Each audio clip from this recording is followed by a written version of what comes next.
Warning: the following program may contain material not be suitable for all audiences. Listener discretion is advised.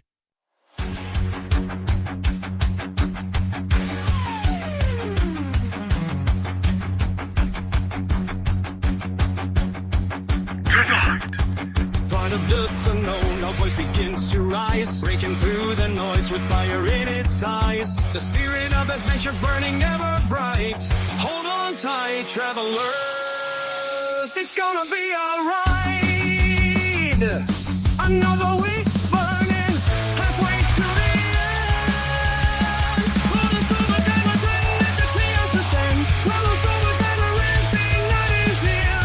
Shatter the silence, conquer all your fear. Bonus Overdrive, the angels gonna scream. With Diego at the wheel, living out a dream.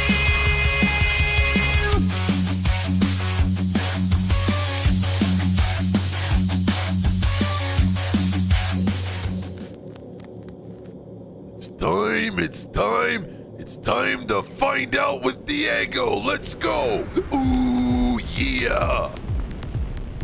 On this episode of Bonus Overdrive Wednesday, we're diving into the shadows with our guest who knows that a good scare is best served with a sharp mystery. Our guest isn't here to drench you in gore. They're here to saturate your mind in tension and dread, keeping you glued to every page late into the night. A true master of the paranormal thriller that never forgets a solid plot. All this plus more. Please welcome our good friend and one half of the Killer Bees, Bryan the Writer. Bryan, my friend, welcome to Bonus Overdrive Wednesday. Well, thank you for having me. It's always a great pleasure. Oh, it's always fun having the Killer Bees around. If both at the same time or individually, you guys tell some crazy stories and you're fun to hang out with, and you write some doggone good books.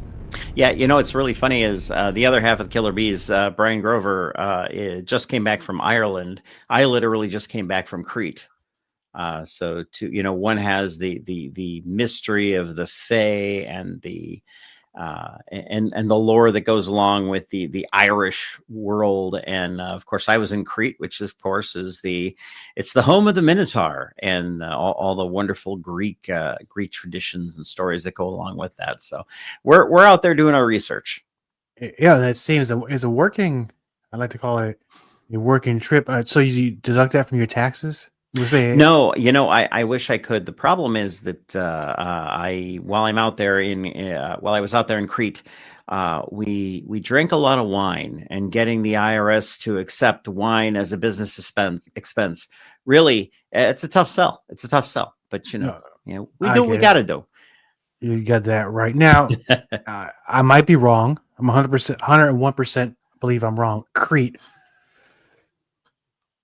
Is that where the bull jumpers were centuries ago? Yes. Was that you're 100% right. That is exactly in Kenosis is where they did the whole bull jumping thing, which to me just sounds like an absurd idea, because it's like either you got to be 100% dead on and you have to be really, really good at it, or you're dead. So, there's really zero room for error there. Yeah, I'm not gonna lie here. I usually root for the bull. Yeah. If anybody's dumb enough to jump over a bull, I got to give it to the bull. It'll give you wings, they say. Yeah. 20 feet in the air. Yeah. Yeah. It'll give you wings. All right. Yeah. Yeah. Look like a rocket. The red actually looks like a plume as you fly through the air, but it's blood. So just point towards like Babe Ruth. You're going that way. Yeah. So, but no, it's good. So when you go on these trips, you're also going to these locations like Bryan also is doing, because sometimes he'll have some stories about some of the places that he visits. Are you doing kind of the same thing on some of these? Kind of. There are places that I really do like to go. So the island of Crete. The thing that always fascinated me about that is the Apostle Paul was actually imprisoned on a prison ship just off the island of Crete, and they had to take him ashore because apparently the weather was bad or whatever. But while he was there, he designated the Apostle Titus to be the first bishop of the island of Crete. you cannot, I mean, there's really nowhere on Crete that you can solidly say, yeah, this is associated with either person. But there's like the first church dedicated to Titus is there, and it's ruins. I mean, it's not, it's pretty, but what's really cool is the Greek authorities have preserved all these sites, and it's really cool because you have a Christian church, you have a kind of a Roman Colosseum, and then you have ruins that actually predate all of that sitting there on kind of the same piece of land. And and the cool part about this, and the thing I say I find most rewarding, is there's a lot of imagination feeding that's going on there. You're seeing the ruins of these old places, and it brings up questions in your mind. The Palace of Kenosis has one section that it's like 4 stories down, and of course they don't let you go down there, protecting national artifacts and world historic sites and that kind of thing. But it lets your imagination run wild, and you feed your imagination. And as a writer, the most important thing you can do is have these experiences. Now, but I don't want to suggest you need to get on a plane, fly to Crete. You can go to places that are local. If you're a writer or a creative, you can go to these places that are local and check it out. Look for art museums near you and just go there and let yourself absorb what you're seeing. All of these different creative impulses are what's going to feed you, what's going to tell you how to make better art, because that is, in a creative sense, really what we are doing, right? True. And you kind of beat me to the punch, because I was going to ask, when you visit these locations, a little part of that comes home with you and eventually makes it into some of your lines in the books. Well, for me, I had some thoughts, and I'll this is not a completely formed idea, but I was sort of standing there looking at the Palace of Kenosis. There is a spot where there's a set of stairs, and it goes down and down and down and down. And it kind of made me think about an archaeologist who is doing their work, and they're clearing out areas, and who's to say they push through a wall and they release something that was never meant to be released into the world. What would that thing be? What would they think about? What would they do? Do they take over the archaeologist? Do they take over someone near them? It's actually very similar to a story that I wrote recently. It's actually a book I'm kind of working on. It's kind of an exclusive, by the way. It's a series of 4 short stories, actually novellas, really in length. And one of them is they're all things that cannot die. One of them is a mummy who is looking for the death stone that they were buried with, that was taken from their crypt. And he's talking about how when the death stone was taken away from him, he came back to life. He was reanimated, and he started killing everything in sight until he started getting his emotions under control and realized that, well, this isn't getting me anywhere. I need to start thinking through this logically and figure it out. Well, a few hundred years later, he's still searching for the stone. But it is experiences like that. It is seeing things like that. It's seeing mummies and ruins. And I love ruins, by the way, that feed that creative process. It's grist for the mill. I'm kind of jealous of you at this point. I didn't get to do any traveling this year, but I think I travel through the guests, because sometimes when they tell their stories, the way you say it, I kind of picture myself being there, seeing the ruins, and so I really appreciate that, because you tell it so well, and it's a free trip. It's a free trip for me, for my mind, though. But so with that in mind, because we're talking about writing, and not only do you write books, but you also host a show. You had me on not long ago, and I really appreciate it. I'll say that I've done hundreds of interviews, whether on my show or somebody else's show as a co-host. And the minute you put me on the other side of that table, I'm all thumbs in the brain. I was like, oh my gosh, I go blank. And then you did so well helping me out. All Things Writing is on YouTube. And how long have you been doing that now? Boy, I've been doing all things writing in one form or another for years. I don't, I want to say we've been doing that for 4 years or so. I'm gonna record somebody on Monday, an author, fellow author. I don't do a lot of nonfiction. The reason I don't do a lot of nonfiction is because I write fiction. So I want to talk with people who have that similar creative process. But there are a few people that I bring on that are paranormal related. In your instance, I read your book, loved it. Thank you. And I'm like, you know what? We need to get you on to talk about these paranormal experiences because I was describing the book to somebody today, by the way, while we were at Old Man Beer, as I like to call it. And we were talking about how the experiences that you are writing about, you're writing about it in such a way where you are leaving it up to the reader to figure out what they're reading. And you're not telling them what to think. You are telling them what happened and letting them decide. And I think, for people like me who do ghost hunting and that kind of thing, I think there's a lot of danger in telling people what to think or do. Now, as a podcaster, when you're hosting a show, I don't care if you're doing fiction or nonfiction, there is a danger in leading your guest down a certain path. But at the same time, you want to have questions that are kind of, these are the questions we're going to go over, but you have to leave them wide enough to give people leeway. I often use the example of I interviewed a guy by the name of Bill Webb who does science fiction writing. Bill's a phenomenal guy. We were talking for an hour and a half. I made 2 shows out of it because I let him go. That is the essence of a great interview, my humble opinion. You let the person who's talking run with it, because if you try to guide them, it never works out well. Not that I can tell anyway, but yeah.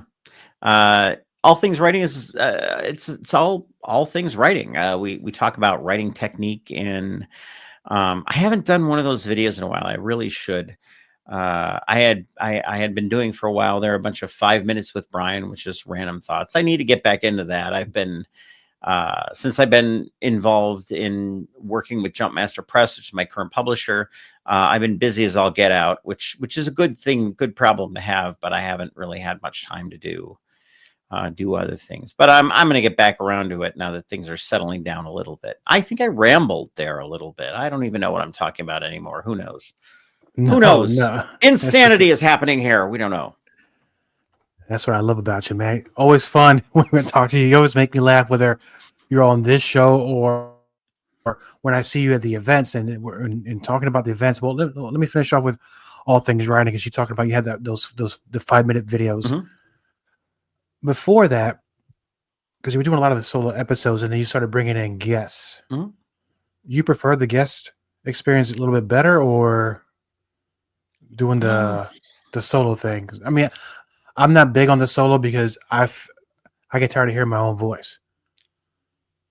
I like both formats. I do prefer interviewing people because when I interview somebody, it actually makes it easier for me, because I'm not doing most of the work. I'm really just asking the questions at that point.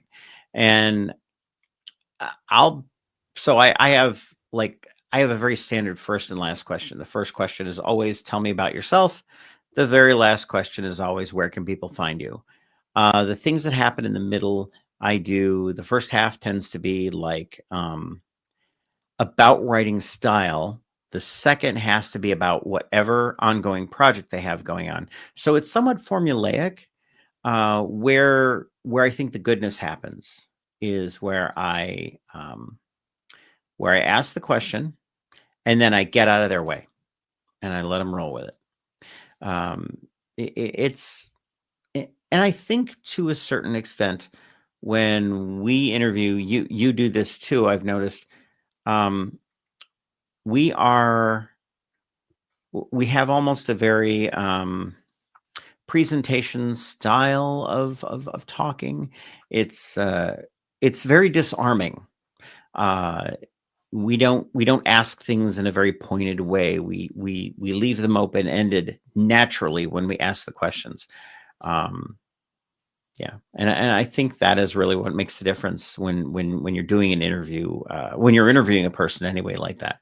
Now, when I'm actually doing like a hey, this is 5 minutes with Bryan, we're going to talk about shows, or we're going to talk about. I did an interview about going to shows and how to actually be like a good vendor at a show, because I think there are some times that people don't they'll go to shows and they'll just sit there and they'll like play on their phone and they won't do anything.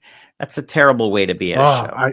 it is terrible. Yes, Yeah. I've noticed that. Yeah. But I tell people to don't do that. But those are short advice pieces, really. Try to make us all better vendors, at least. So, I yeah. mean, I can't say I've been guilty of doing the same thing, but my rule is somebody walks by, I'll stand up, hey, how you doing?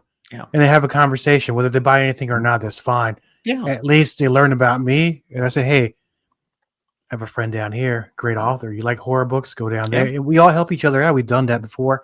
Yep. And I'm still learning. I'm only into it's only like my second year Okay. into vending. Each time somebody says, next time you should really have this, or Yeah. bring plastic tarps, or Yeah. bring this and that. So little things make a big difference. I refer to it as fishing.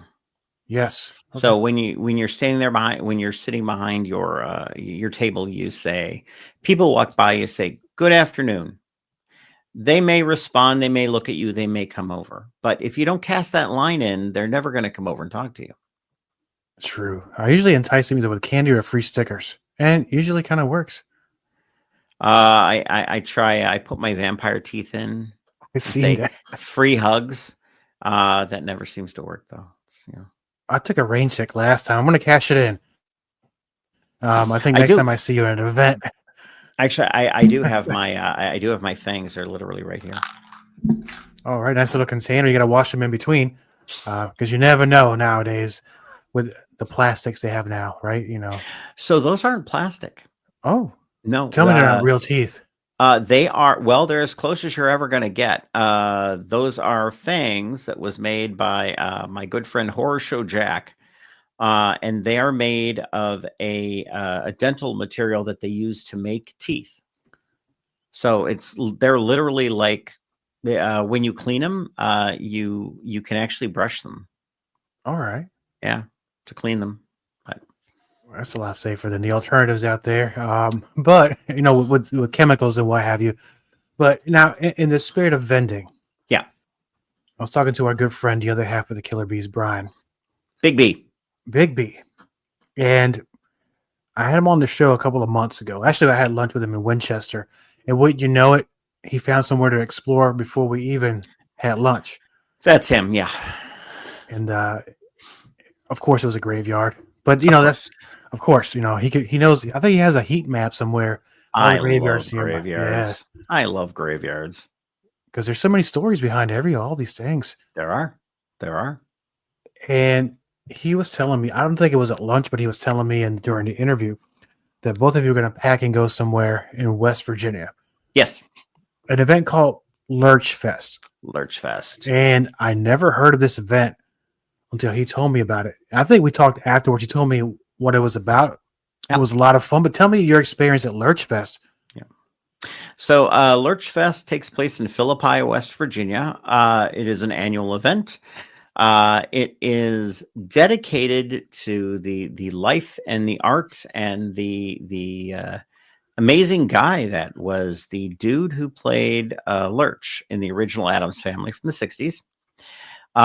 His son still actually is alive and well, and he comes to Lurch Fest, and spitting image of his dad too, which is fascinating.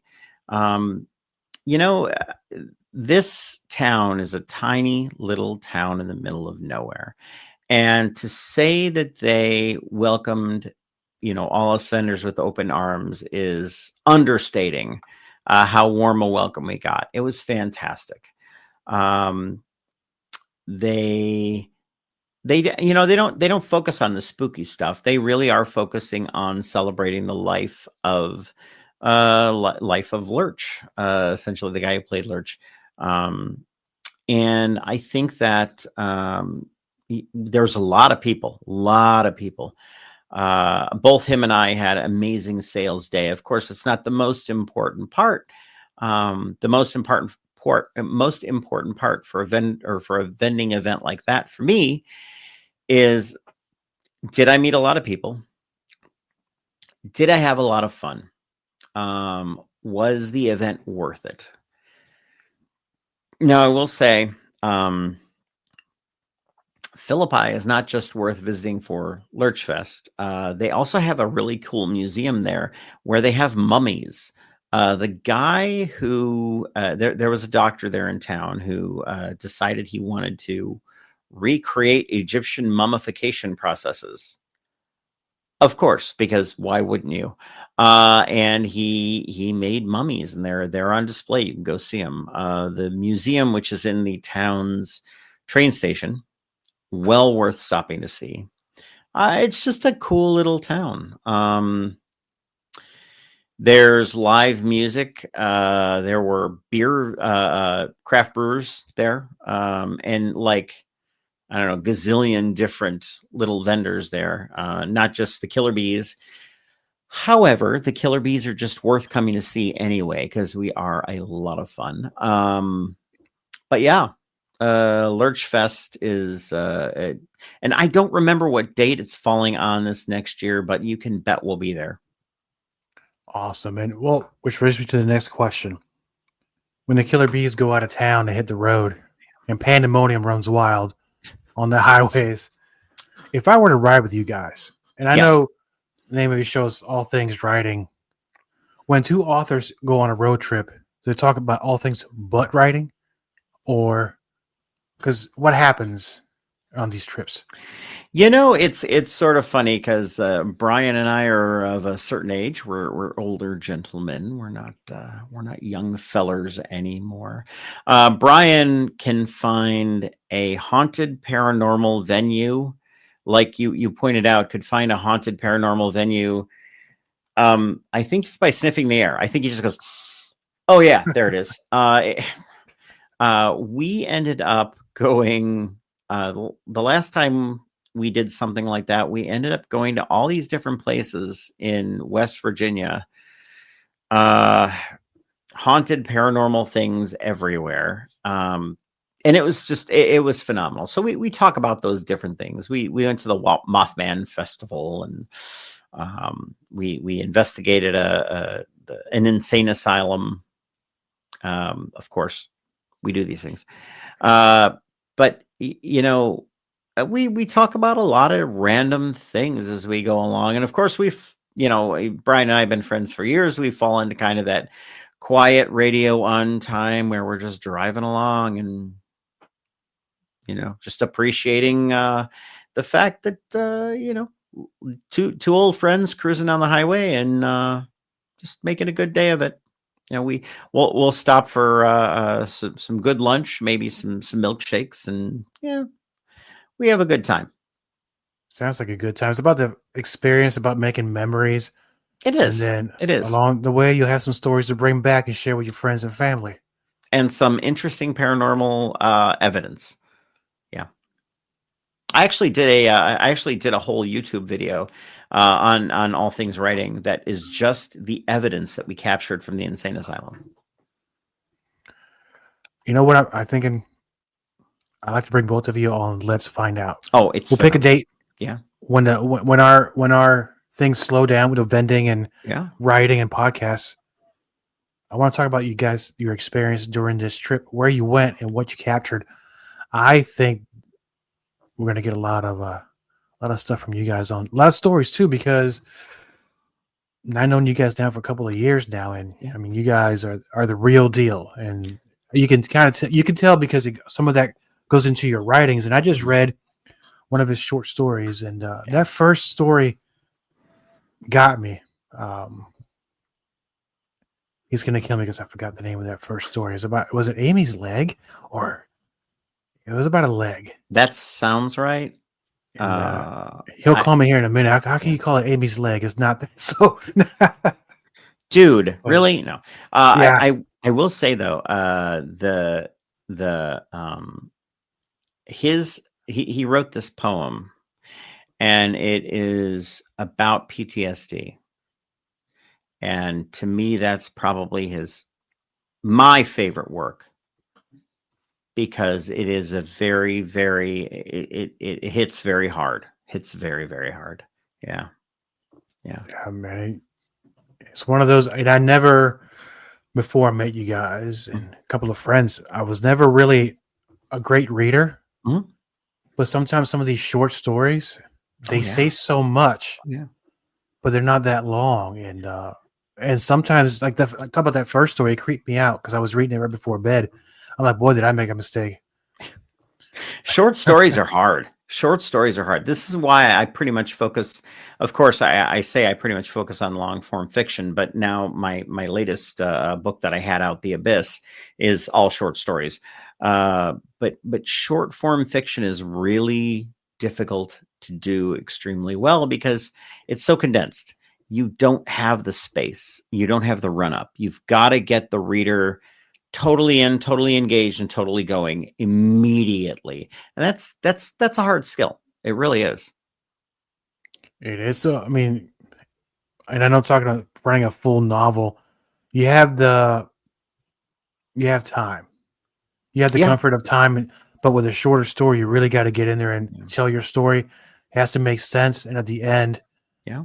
you have to entertain the reader, which brings me to this next one, because I know we were talking offline and you're in the middle now of editing a new book. Yes. And I know we don't want to give it too many spoilers. And I No. know also, not at all, but you're also now having an experience with a different publisher right now as well, right? Correct. Yeah. Yeah. I'm proud to say that I signed this last year with Jumpmaster Press, which is a great outfit. They've got quite an impressive stable of writers. Armin Shimmerman is one of our writers with the publisher. He's better known as the guy who played Quark on Deep Space Nine. But he's a phenomenal guy, hell of a good writer too. But this is the first time I'm working with a larger publisher like that. I would say it's more of a medium-sized publisher, but that has been an interesting experience. Definitely. I think when you are working with a publisher like that, one of your biggest things you end up doing is you're forced to up your game when you are an indie writer, like I have been for so many years. I have editors and I pay editors, and they hold me accountable. But I think when you are hitching your wagon to a publishing company like that, they have a vested interest in making sure you are doing the best job you can. Not because it's not just your reputation on the line anymore; it's also theirs as well. And I love that. It seems like this should be, well, why would you ever want to do that? Well, you want to do that because they have skin in the game, and it's going to make your writing that much stronger. And I think because of that, I prefer working with a publisher like that. In that way, it takes a lot of load off your shoulders because you're not having to hire an editor, hire a book cover artist. Of course, I do my own book covers for my indie books. Have done them for years. But it takes a lot of that pressure off you, which I really do like. Yeah. And now that you're with a new publishing company, talking about different kind of pressure, do they give you a deadline? Um, Not in so many words. There's a timeline where we want to get the book out, certainly. And there are steps in the process that you have to meet. I think a lot of times you're not necessarily beholden to they're not saying this must be back by, let's say, October 10th or whatever. They are telling you, look at this, go through the edits, think about it, and get back the changes to us in a clean copy when you're done.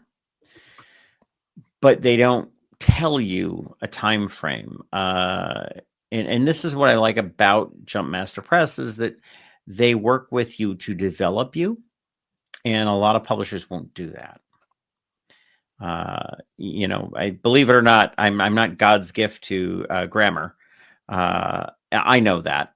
I never have been. And that's actually, I suppose if I could go back in time and tell my younger self to do better, it would probably be paying attention to English class.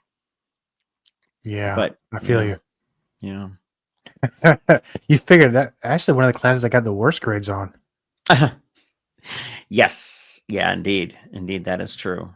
But the next book, and I don't do spoilers on all things writing, and I'm not going to do spoilers with Diego here, but I will just say that this is the book I'm probably the most excited about, have ever been excited about, because it was a concept that I had when I was looking at, when I was doing my own, or when I am doing my own podcast. I think about what it would be like to be in like a paranormal podcasting show, and the two main characters in this book are paranormal podcasters, brother and sister team.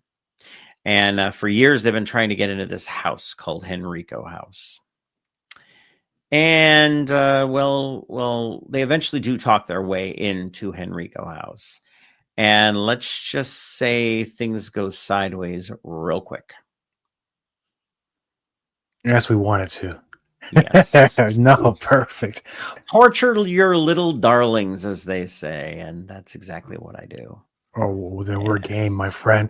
So earlier we talked about you were going to possibly do a cover reveal. When would that be? I don't know. I do know that, that is a step in the process that has to take place. I honestly let the publisher tell me that kind of thing, because the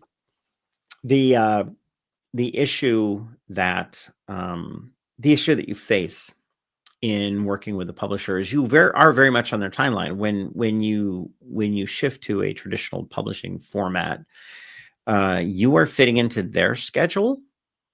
So unlike, and I purposely won't disparage other authors. I don't do that. But there are people out there that will turn around and they'll slap a thing together, call it a book, and publish it in they'll get it out the door in no time flat. But a publisher can't afford to do that. They have to fit you in their in their rotation, and there's marketing that has to be done, and they know how to do that end of things right. That is something I'm not particularly good at, so I'm going to let them do that. I'm going to let them tell me when they are ready to go. I am hoping by after the first of the year we'll have something that we can reveal. I'm excited. I'm very excited about this book, honestly. And I can tell, and almost the end of the year. It's not too far away. Yep. 2026 is right around the corner. It is. And in closing out 2025, I know you have a few more events lined up for this year. Where are you going to be? I do. So this weekend, I'm actually, I'm going to be down at, I should have the list in front of me, right? I'm going to be at the Fairfax County Fairgrounds, or Convention Center. And then in the rest of October, I actually have an event coming up at Elaine's. You can come watch me read. Elaine's is a great place down in Old Town Alexandria. That'll be a neat thing. And I'm doing a Barnes & Noble book signing. Actually, I think I've got like 2 Barnes & Noble book signings coming up. Barnes & Noble is a great supporter of indie writers, by the way. They've been very gracious in getting us into their stores and having us sit there and talk about our books and meet readers. That's the great part about a Barnes & Noble, is because you're going there to talk to readers, and they came there to buy books. So it's great to have that discussion. And you know what? I will invite everybody. Check out Bryan the Writer on Facebook. Like me there. You will see all of my announcements about where I'm going to be, when I'm going to be.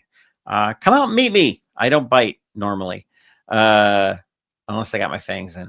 I was just going to say that. I've seen it too. Yeah. And also I'm sorry, go ahead.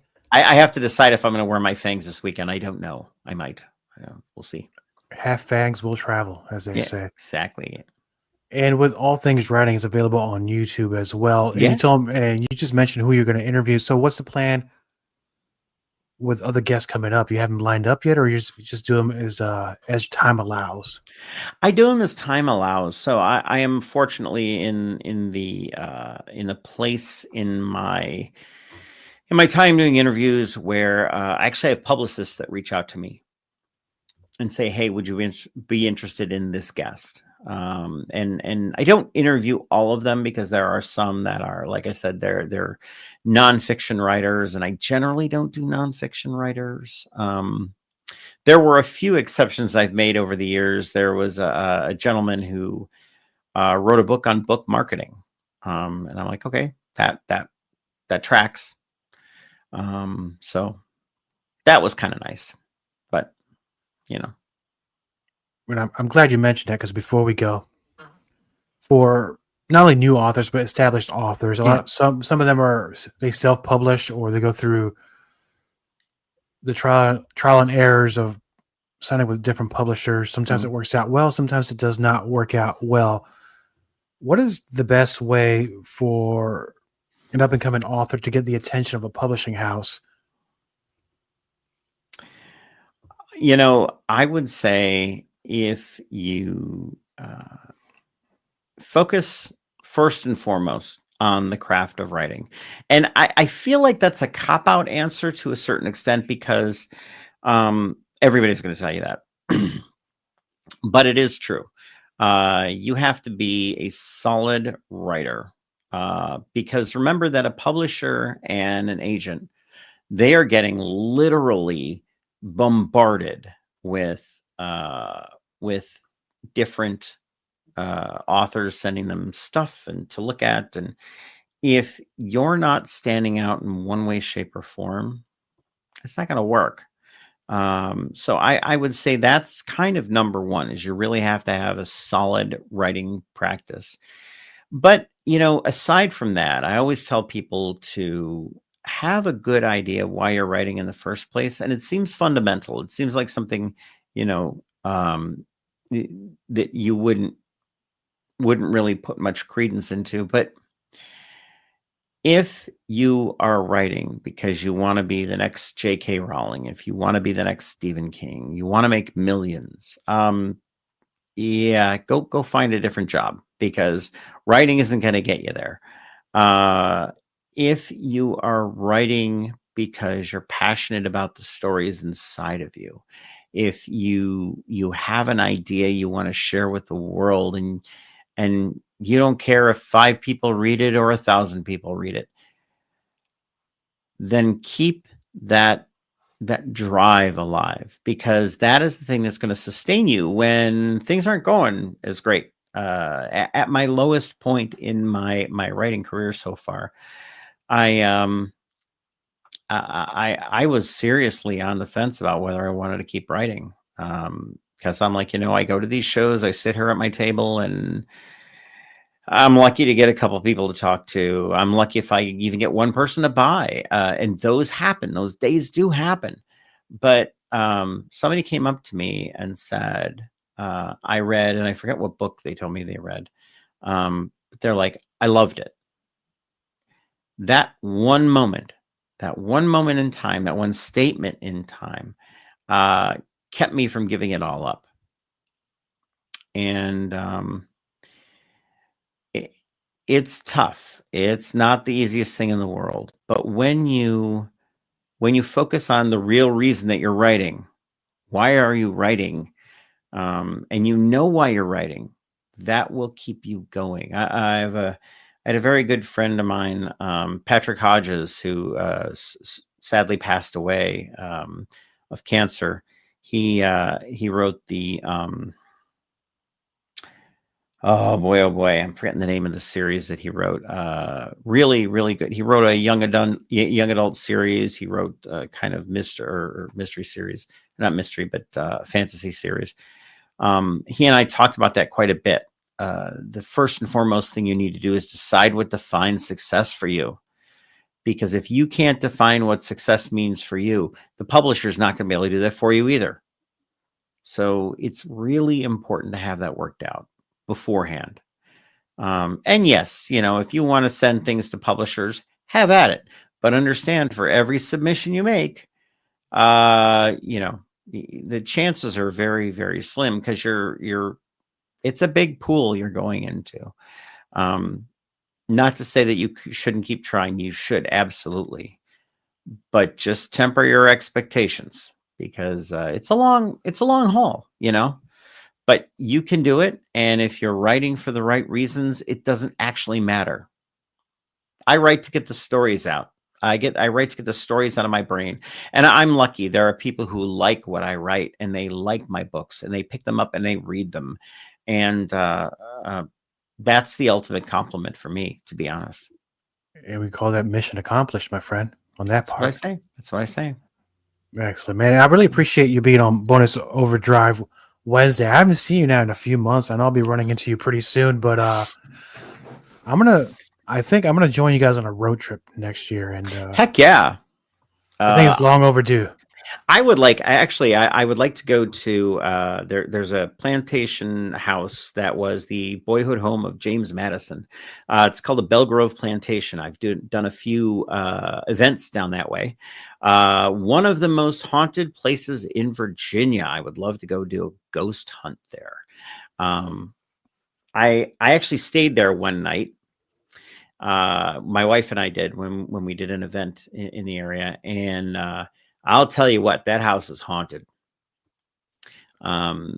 There are some things going on there, but it's such a cool house, though. I did not have the chance to set up gear and see what kind of evidence I could get, but I want to. Oh, I want to. So I'm going to line that up, and we need to go, the three of us. It'll be great fun. It will be. And I'll say this before we go. If you know it's haunted, you have any equipment? Oh, yeah, absolutely. Just think what happens when you bring something. Oh, I know you're reaching. What's that? Oh, see, I knew that. Yeah. This is my my actual my meter. So yeah, my EMF, it measures the electromagnetic fields. It's the cheap standard one that everybody gets, but I have a really high end recording device that I use, and we have some other techniques we use that get really good results. Like I said, if you go back and look at the YouTube video that I did, there's a lot of really cool evidence that came out of that thing. At one point we had so I had this meter in my hand, and I was telling one of the entities, I said, hey, if you're here with me, can you make this light up? And it said, reach out your arm. So I went, and all of a sudden it lit up. It was, and we got it all on camera. We got it all. It was crazy. It was crazy, but it was so much fun. The quest for truth, the quest for knowledge, and of course, feeding, like we said at the very beginning of the show, feeding that grist mill feeding the mind, feeding experiences, having those experiences are really what things like that are all about. Best part of life, my friend. And Agreed. be careful out there. Good luck on the next events, and I'll see you Thank you, man. pretty soon. You have a good night. All right. Thank you, my friend. All content on this broadcast is a property of Diego the Podcaster and is served directly from our servers with no modification, redirects, or rehosting. All celebrity impersonators are paid performers. The impersonated celebrities do not endorse or promote any views or opinions expressed by our guests, Diego the Podcaster, or Bonus Overdrive Wednesday. The information shared on Bonus Overdrive Wednesday is provided on an as-is basis, with no guarantees of completeness, accuracy, usefulness, or timeliness.